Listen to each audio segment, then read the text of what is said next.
80 शब्द प्रति मिनट शुरू। देश की रक्षा जरूरतों के लिए अगर तात्कालिक उपाय जरूरी है तो ऐसी दीर्घकालीन रणनीति की भी जरूरत है कि चरणबद्ध तरीके से भारत की दूसरे देशों पर निर्भरता कम होती जाए।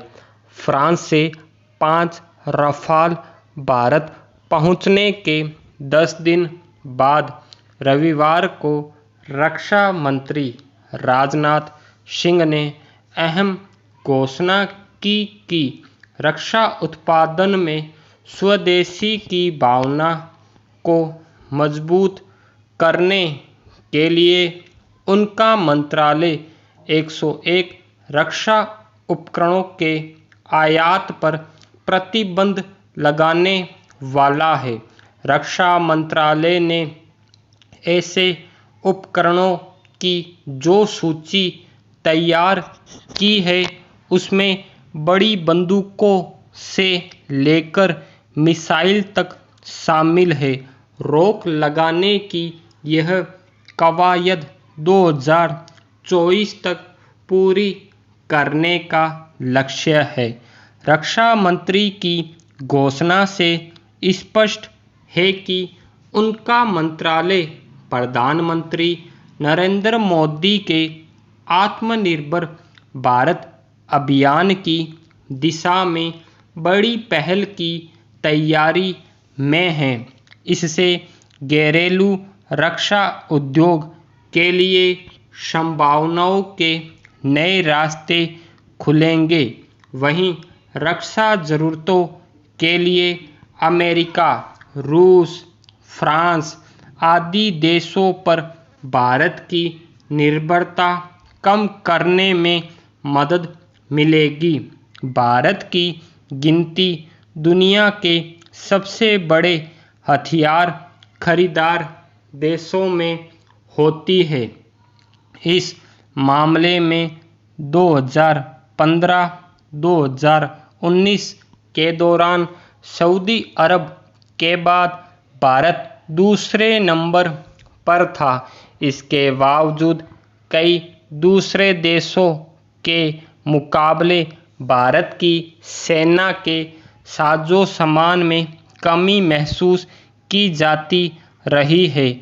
लद्दाख की सीमा पर चीन से तनातनी के बाद भारत ने रक्षा खरीद तेज करते हुए 38,900 करोड़ रुपए की लागत से 21 MiG-29 जेट, 12 सुखोई लड़ाकू विमान, देसी मिसाइल सिस्टम और रडार खरीदने की मंजूरी दी थी।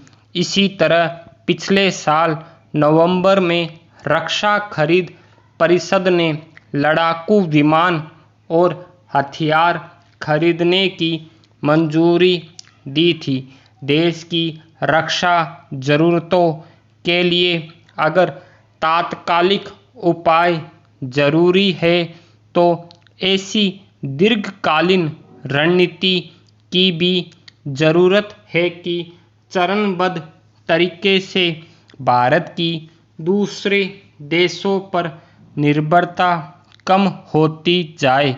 रक्षा मंत्रालय की योजना अगले 6-7 साल में घरेलू रक्षा उद्योग को करीब 4 लाख करोड़ रुपए के ठेके देने की है।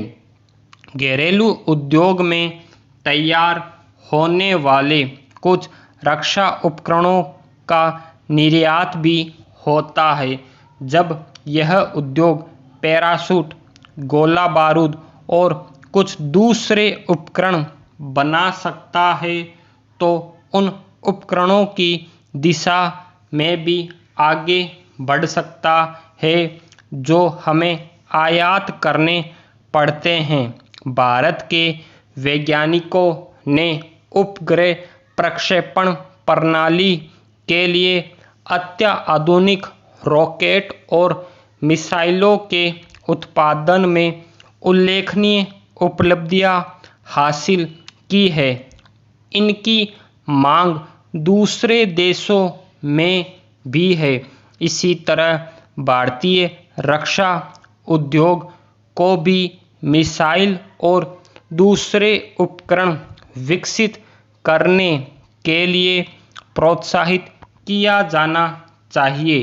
प्रधानमंत्री के मेक इन इंडिया अभियान को रक्षा क्षेत्र में अपेक्षाकृत कम निवेश हासिल हुआ है।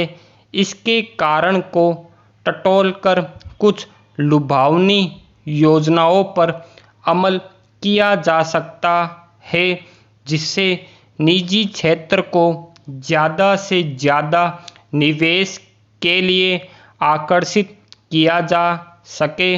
स्टॉप।